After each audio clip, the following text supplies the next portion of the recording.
Assalamualaikum warahmatullahi wabarakatuh. Teman-teman, kembali lagi di channel YouTube saya, Hairun Imam. Nah, ini ada video yang sangat menarik untuk kita simak bersama-sama, di mana ini merupakan wawancara dari Ibu Sri Mulyani, di mana dalam isi wawancaranya ini ada beberapa hal dan fakta unik yang diungkapkan oleh Ibu Sri Mulyani. Utamanya terkait dengan alasan kenapa beliau akhirnya bisa ikut bersama Presiden Jokowi dalam membangun Indonesia. Kenapa beliau ingin menjadi menteri dari Pak Jokowi. Dan ada beberapa hal unik lainnya yang diungkapkan di dalam video ini tentunya teman-teman ya. Tapi masih seputar dengan ekonomi dan juga keindonesiaan. Oke, tanpa perlu berlama-lama lagi, mari kita mulai videonya berikut ini. Apa yang menyebabkan Ibu kembali lagi ke Indonesia tahun 2016 yang lalu? Aduh, ya dipanggil presiden. Kenapa saya balik lagi? Tahun 2016 bulan Juni itu ada pertemuan G20 Juni atau Juli di Hangzhou di China. RRT di mana RRT sebagai host. Saya datang sebagai Bank Dunia Managing Director COO untuk memberikan pemaparan. Pulang dari situ memang dischedulkan untuk ke Indonesia. Untuk seperti biasa kalau saya trip untuk World Bank itu nggak pernah di satu destination, satu country, biasanya 2-3 countries in one trip. Jadi waktu itu ke Indonesia dan Malaysia di dalam rangka untuk biasanya ngelihat proyek, ketemu sama staff di sini, kemudian juga memberikan lecture gitu, termasuk di Universitas Indonesia. So, saya sudah punya schedule 2 hari di Jakarta. Seperti biasa kalau orang Jawa, Pak Haryanto, begitu masuk ke Indonesia saya kulon nuwun sama yang punya republik, yaitu ya pemerintahnya. Jadi saya bilang sama Mensesnek, saya akan ada di Indonesia ya Pak 2 hari. Oh bagus.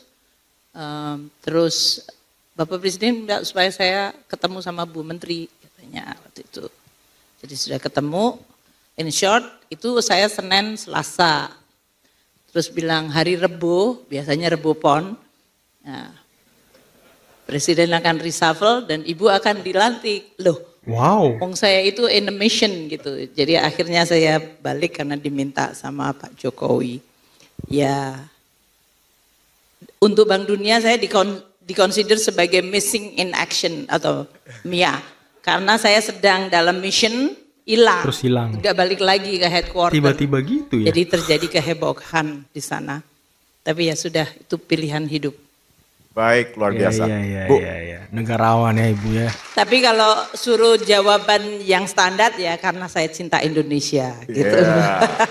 Luar Itu yang biasa, lebih Bu dapat Sri tepuk Mulyani. tangan. Iya karena Pak Jokowi waktu itu bilang saya mau membangun Indonesia sebagai presiden terpilih.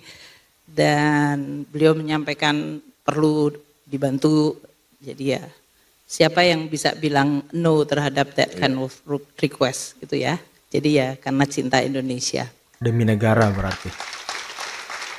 ini terkait dengan investasi yang dibutuhkan untuk transisi dari energi coklat ke energi hijau. Saya baca beberapa artikel yang mengatakan bahwa seluruh dunia ini membutuhkan antara 5 sampai 10 triliun dolar per tahun kalau benar-benar mau melakukan transisi yang benar. Padahal kita tahu Bu, hutang global, apalagi hutang di Amerika Serikat, itu setiap hari makin meningkat. Kan kita tahu kondisi di Amerika seperti apa, jadi di sana itu pengeluaran negara jauh lebih besar dari penerimaan negara. Dan banyak sekali social spending atau yang namanya kayak social security, jaminan sosial, jaminan kesehatan. Dan sekarang biaya bunga juga menjadi elemen ketiga terbesar. Jadi kalau misalnya butuh investasi besar, padahal hutang udah juga demikian besar, apa kita bisa kehilangan hope ya Bu ya mengenai transisi energi ini? Kalau hope jangan hilang karena kalau hope hilang ya sama aja Menyerah. game over gitu kira-kira. Hidup kalau nggak ada hope itu yang nggak ada gunanya juga. Jadi hope jangan dan nggak boleh hilang. Tapi bahwa struggle-nya itu mungkin menjadi lebih tough, betul. Tadi yang disampaikan bahwa pasca pandemi dan terutama negara-negara besar ya, negara-negara advance itu fiskal profligasinya mereka atau pengelolaan fiskalnya agak loose sehingga menyebabkan exposure utang mereka itu meningkat sangat tinggi Kalau Anda lihat hampir di negara-negara Eropa itu sekarang mereka is around 90 atau bahkan 100-120% dari GDP. Tadi Pak Haryanto mengatakan kenaikan utang. Sebetulnya kalau kenaikan utang diimbangi dengan growth yang bagus, employment itu, dan kemudian menciptakan penerimaan pajak, itu bisa kembali lagi. Sama seperti Anda, kalau Anda takut utang ya nggak ada BCA, nggak ada bisnis gitu ya, karena nobody is going to lagi ya kan. So you should not stigmatize itu. Artinya the problem dengan BCA adalah you find the client yang bisa borrow money tapi Anda yakin bahwa dia akan bisa kembali karena bisnisnya, baseline-nya, underlying-nya bagus. Sama seperti di dalam pengelolaan negara. So basically it's not about apakah nominalnya naik, karena kalau nominal naik GDP-nya juga naik, revenue-nya juga naik.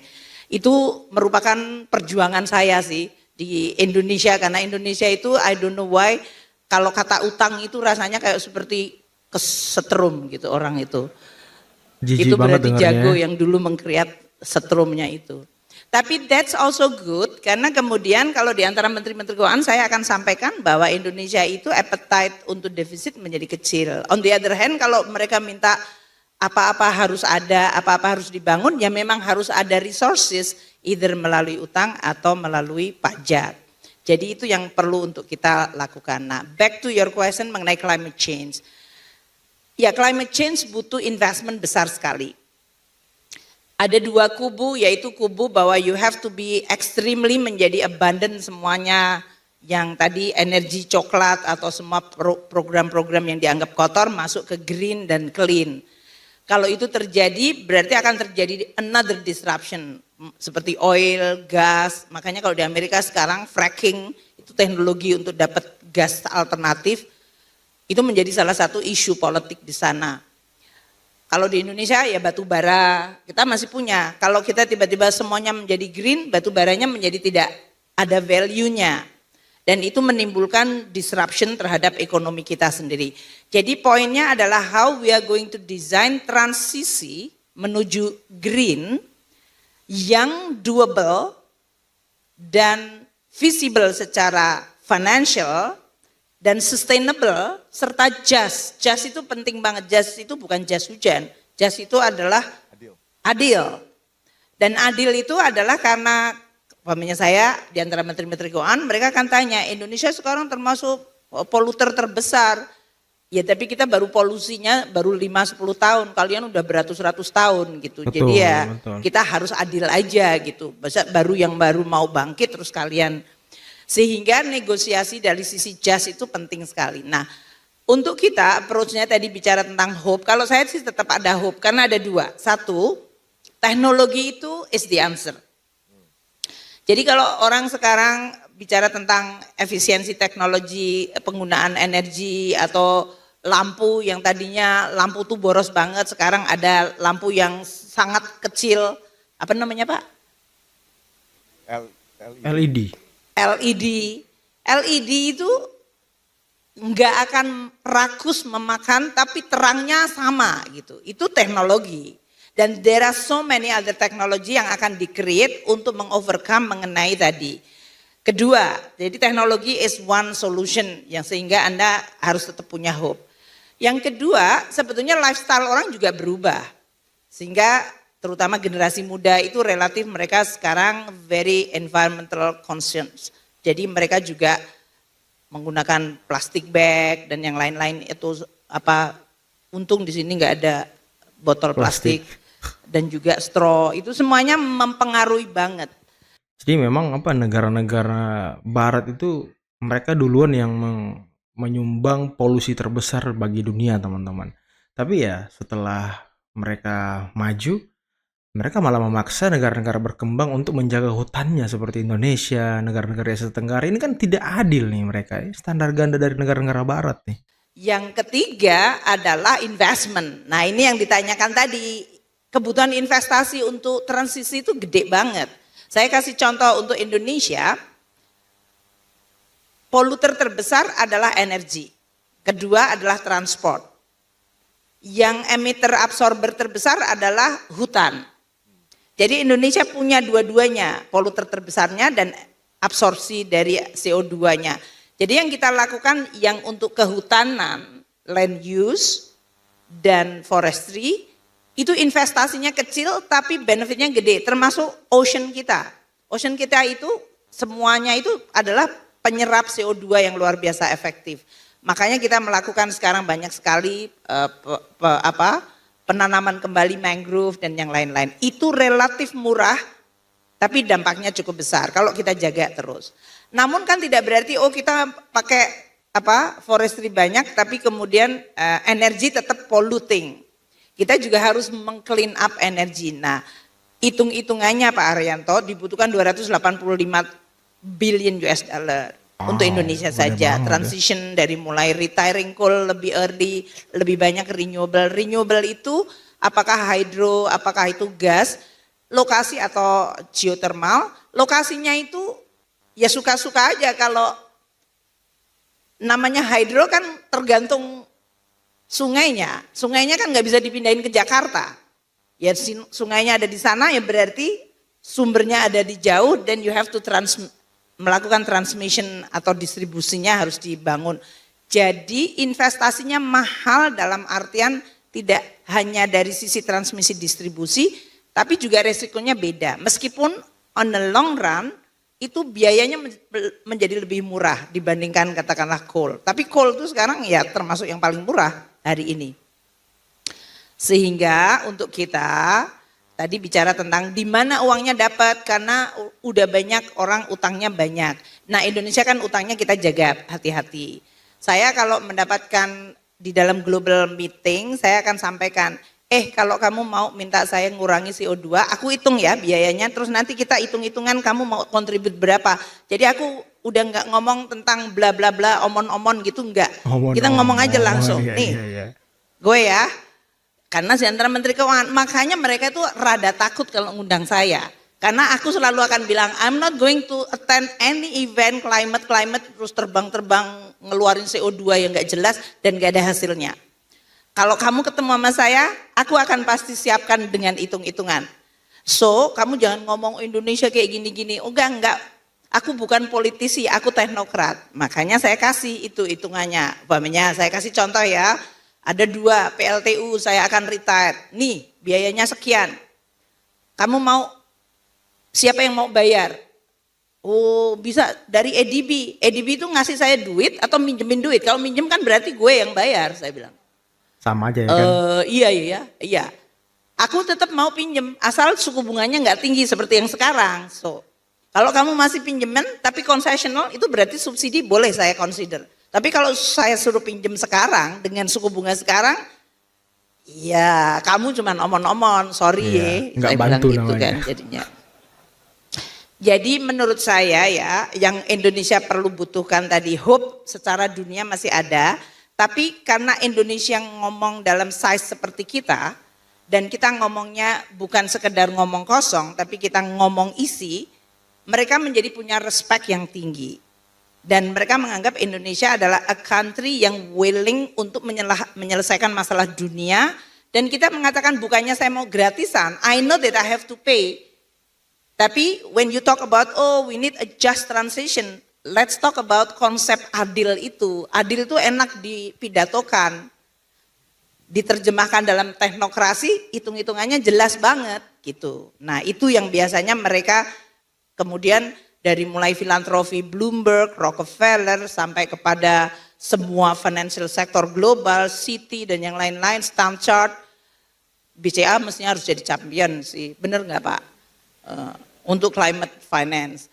Dan juga dari sisi multilateral institution maupun bilateral, negara-negara Eropa dan segala macam. Sehingga saya itu kalau di global ya kalau saya datang saya tahu apa yang saya mau gitu. Kalau kamu nggak ngasih ya sudah nggak usah ceramain saya lah. Kita udah sama-sama tahu, apalagi aku Menteri Keuangannya cukup lama gitu loh Pak. Betul. Jadi gitu. Oke Bu, luar biasa. Bu, di bulan lalu ya, tanggal 5 Agustus, banyak orang yang hampir kena serangan jantung. Waktu melihat tanggal 5 Agustus itu, Nikkei awalnya dropnya itu luar biasa. Malam hari kita pantau pasar di New York, drop juga banyak. Saham-saham teknologi berguguran. Jadi waktu itu banyak yang berspekulasi bilang, wah ini Amerika benar-benar terjadi sesuatu di sana. Tapi syukurnya besoknya itu langsung recover. Karena ternyata penyebabnya bukan karena Amerika resesi, bukan karena unemployment yang meningkat, tapi lebih kepada satu trade sistemnya ya, jadi kayak carry trade disebutnya itu. Tapi apakah kita masih harus khawatir Bu dengan dua negara itu, dan Tiongkok? Mohon pandangan Ibu. Ya pertama, Anda semuanya adalah pelaku market, so you know very well about arbitrase. Kalau ada sesuatu you can make money, entah karena ada satu currency yang overvalued atau ekonominya turun tapi dia belum adjust, then ya para pelaku market kan kalau ada masalah itu malah dianggap opportunity. Policy maker lain, kalau kita bilang oh Anda bikin opportunity, Anda bisa bikin masalah bagi ekonomi saya. Jadi saya bukan pebisnis kayak Pak Haryanto atau Pak Yahya gitu ya. Jadi kita harus hati-hati untuk making sure bahwa policy kita dan instrumen yang kita pakai dan pricingnya itu harus in sync gitu. Itu yang disebut kemudian kredibel. Karena Anda mengatakan oh enggak ini loopnya atau bolongnya enggak banyak. Kalau saya pun mau mengeksploitasi itu saya kena gebuk lebih gede, risikonya gede, so they are not going to use that. Itu yang disebut kredibilitas dari market presence. Itu menurut saya penting. Makanya kalau saya sama teman-teman Kemenku dan kita sama Bank Indonesia, saya tahu Bank Indonesia dalam situasi kemarin waktu dolar indeks naik tinggi banget, they really have to make sure bahwa rupiah adjustment-nya itu cukup smooth, tidak menimbulkan suatu kepanikan. Jadi kita juga kerjasama dari sisi makronya. Nah kalau sekarang kita lihat Amerika sama RRT, itu kan persoalannya kita lihat Amerika Serikat 40 tahun terakhir nggak pernah punya inflasi yang pernah mencapai 9%. Jadi waktu kemarin mereka caught by surprise, inflasinya bisa melonjak di atas 8, memori mereka kembali ke tahun 75-an, waktu Paul Volcker. Waktu itu suku bunga Amerika oleh Volcker naik sampai 20%. Wow. Mungkin Anda semuanya nggak ada yang ingat. Kalau ekonom kayak saya karena belajar dan kita jantungan kalau lihat kayak gitu. Waktu itu saya belum jadi ekonom, waktu 70 saya masih main kelereng kali. Jadi kalau sekarang tiba-tiba interest rate naik ke 89, inflasi naik dan Fed fund rate naik hampir setiap mereka membuat decision dalam waktu kurang dari 24 bulan dia naik 500 basis point. Tujuannya untuk ngerem tadi, tapi inflasinya kan di-trigger oleh among other commodity. So it's not always dari demand side.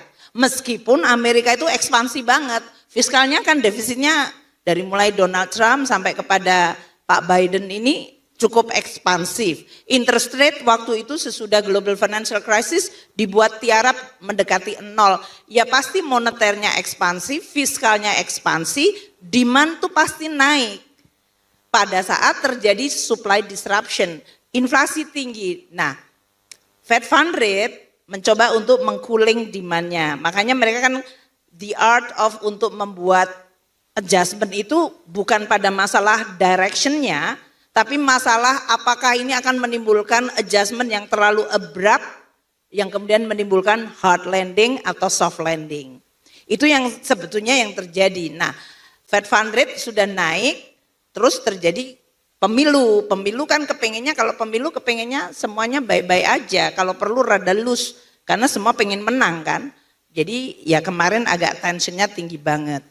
Jadi menurut saya Amerika probabilitas mereka soft landing masih ada, itu yang dikomunikasikan. Saya mungkin less concern tapi memang akan landing.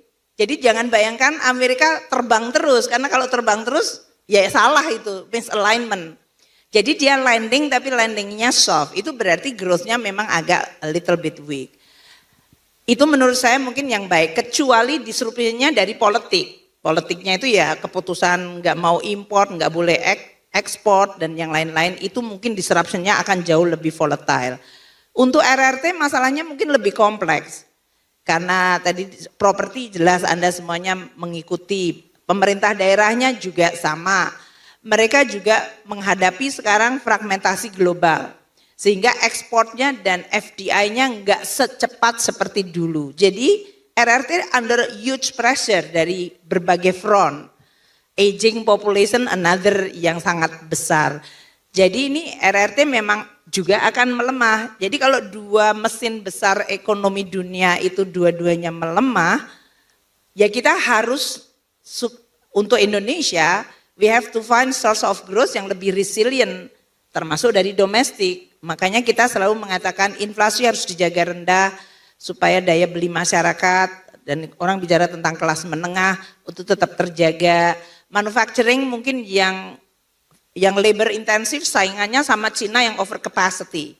Jadi kita mungkin manufacturing yang hubungannya dengan hilirisasi, tapi Indonesia itu masih banyak opportunity untuk itu. Jadi investment, consumption, dan government dalam hal ini fiscal policy menjadi penting. Kalau saya nggak salah ya Bu, Ibu adalah Menteri Keuangan di negara G20 yang paling lama menjabat. Ya, saingan saya siapa ya? G20 udah banyak yang ganti memang. Iya. Kalau dulu Christine Lagarde pernah jadi Menteri Keuangan Perancis, terus dia pindah ke IMF, dia balik jadi Central Bank. Nadia yang baru saja Spain itu juga, Janet Yellen relatively new, Nirmala dari itu relatively new. Dulu dari Turki agak cukup lama, dia Simsek itu cukup lama, tapi kemudian dia diganti sebentar oleh menantunya Erdogan, terus dibalikin lagi sekarang. Ya mungkin betul sih, nggak pernah ngitung tahun, karena kalau ngitung rasanya capek ya. Mendingan dikerjain aja. Seperti Anda semuanya yang kerja kan, mendingan kerjain aja, nggak usah ngitung aku udah berapa tahun, nanti jadi ngerasa tua dan merasa capek. Kerja aja terus Bu ya. Bener nggak Pak? Ya. Bener nggak Pak Setioso? Aku nggak nanya sama Pak Arman karena masih muda, aku nanya yang sudah aja. Jadi kalau Ibu bicara dengan menteri-menteri keuangan, kan Ibu sering menghadiri pertemuan di Washington, ketemuan di G20. Apa sih sebenarnya concern dari para menteri keuangan tentang perekonomian global saat ini? Nah ini bagus pertanyaannya, karena mungkin I'm the only Minister of Finance yang mengikuti dari mulai G20 level Menteri Keuangan dan Gubernur Bank Sentral yang di-establish. Itu gara-gara financial crisis Asia. Waktu itu kita semuanya masih ingat 97-98, kecuali mungkin yang anak-anak milenial yang sekarang juga sudah tajir-tajir dan punya account hebat di BCA. Tapi yang Anda-Anda yang sudah cukup umur masih ingat 97-98, itu Indonesia, Korea Selatan, Thailand, and it was kemudian diikuti krisis di Latin Amerika after itu. Itu menyebabkan suatu pemikiran kok kayak kecolongan istilahnya. Kenapa kok bisa terjadi di ASEAN, Asia, East Asia, yang waktu itu ekonominya sebetulnya relatively performing well. Terus tiba-tiba terjadi krisis. Sesudah dilihat, makanya muncul sekarang analisa balance sheet. Dulu biasanya hanya lihat makronya saja, memang waktu itu karena account deficit meningkat, itu menimbulkan pressure terhadap nilai tukar. Tapi mereka nggak mengira akan terjadi sampai domino effect ke financial sector. Sehingga kemudian after financial crisis 97-98, 2000 dimunculkanlah pemikiran bahwa dunia itu vulnerable bisa muncul karena ada sistemik yang coming dari contagious dari negara yang disebut systematically important country dari sisi size. Maka kemudian diidentifikasi dari semua region yang disebut G20 itu. Di Latin Amerika adalah Meksiko, Brazil, Argentina, kemudian Saudi Arabia, Eropa, G7 masuk semuanya dan Jepang. Kemudian di Asia, Korea Selatan, kita, Singapura walaupun nggak masuk G20 tapi diundang karena dia sebagai financial hub. Kemudian South Africa, India. Nah ini semuanya dibuat G20 yang pertama. And then kita melakukan pada level Menteri Keuangan dan Central Bank. Waktu terjadi 97-98 kita mengatakan bahwa we have to look not only the macro tapi lihat pada balance sheet approach. Makanya muncul balance sheet approach. Kalau dalam neraca terjadi adanya excess leverage atau incompatibility dari exchange rate terhadap kewajiban dan revenue mereka, kita harus sudah mulai bisa lihat. Namun, even dengan seperti itu terjadi global financial crisis 2008-2009. Saya masih ingat banget itu pertemuan G20 di South Africa. Waktu itu Tim Geithner, Menteri Keuangannya, dia mengatakan, oh there is a cloud dark, just seperti waktu Kristalina bilang tahun 2022, 2003, oh this is a dark cloud, sekarang akan menghantui ekonomi dunia. Nah waktu itulah kemudian terjadi krisis yang disebut Global Financial Crisis dengan Lehman Brothers. Kalau Pak Haryanto menanyakan sebetulnya di antara Menteri Keuangan apa yang dipikirkan atau yang menjadi concern ya. Sesudah Global Financial Crisis kita membuat forum yang disebut kepala negara, makanya disebut summit. Makanya head of state menjadi muncul sesudah Global Financial Crisis. Saya ingat waktu itu dari George Bush ke Obama itu terjadi karena pusat krisisnya di Amerika, maka mereka kemudian hosting.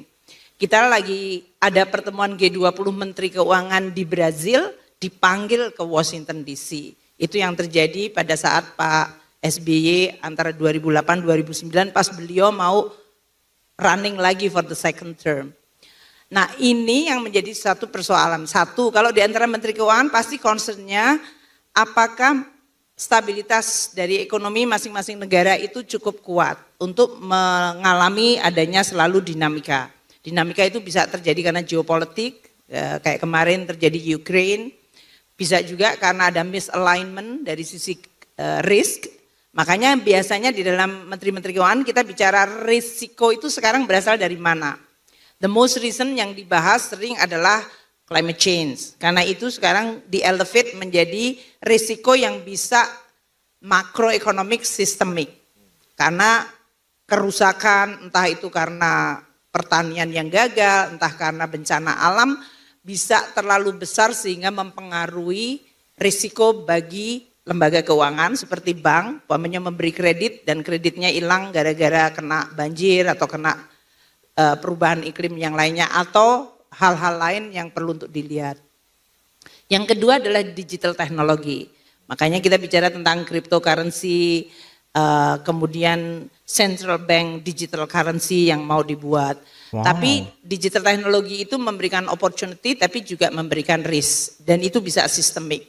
Silicon Valley Bank yang terjadi itu juga karena adanya rush, karena orang bilang, oh aku nggak bisa ngambil di bank ini, maka kemudian mereka melalui WA dan kemudian terjadi rush. Itu yang menjadi concern. Sekarang ini concernnya tentu fragmentasi global, karena geopolitik dulu kalau Amerika sama RRT bersaing tapi nggak sampai diem-dieman gitu loh. Kalau sekarang sudah rada berantem gitu. Berantem pertamanya pakai tarifnya dinaikin di antara mereka. Kedua nggak boleh ekspor untuk chip tertentu. Itu pasti mendisrupt seluruh supply chain global dan itu mempengaruhi ekonomi dunia. Kalau dunia sekarang sudah di kotak-kotakin berdasarkan kamu temannya siapa, kamu di blok Kubu mana, ya. maka fungsi globalisasi menjadi menurun tajam dan kita harus ingat 20 tahun terakhir RRT bisa menjadi bagus, India sekarang menjadi bagus, it is because of globalisasi. Mereka memanfaatkan global market dan dia juga mengambil manfaat dari raw material maupun teknologi maupun capital. Nah ini yang akan menghantui ekonomi sekarang ini sehingga performance atau kinerja ekonomi dunia memang tidak akan cukup baik kalau masih akan terjadi keretakan tadi. Itu yang menjadi persoalan-persoalan besar. Nah teman-teman, itulah tadi penjelasan yang sangat luar biasa dari Ibu Sri Mulyani, Menteri Keuangan Republik Indonesia terkait dengan bagaimana kondisi ekonomi global saat ini dan bagaimana posisi Indonesia saat ini. Yang paling menarik tadi ya, ada banyak orang yang sangat alergi ketika mendengar hutang negara dan segala macam. Dipikirnya kita berhutang untuk foya-foya dan segala macam, padahal kan hutang ini untuk membangun infrastruktur yang ada di dalam negeri yang tentunya juga bisa menghasilkan pundi-pundi ekonomi bagi negara kita teman-teman. Jadi tidak sekedar hutang habis itu tidak menghasilkan apa-apa. Hutang itu produktif lah begitu istilahnya ya. Dan tadi Ibu Sri Mulyani sangat menjelaskan yang ya terkait dengan kondisi ekonomi global Amerika, China, RRT dan juga Indonesia, bagaimana inflasi itu harus terus dijaga agar negara kita tetap stabil, tidak memasuki resesi seperti negara-negara barat teman-teman. Oke, mungkin cukup sekian dulu video kali ini. Jangan lupa like, subscribe, dan share videonya. Akhir kata, billahi taufiq wal hidayah. Wassalamualaikum warahmatullahi wabarakatuh. Bye-bye.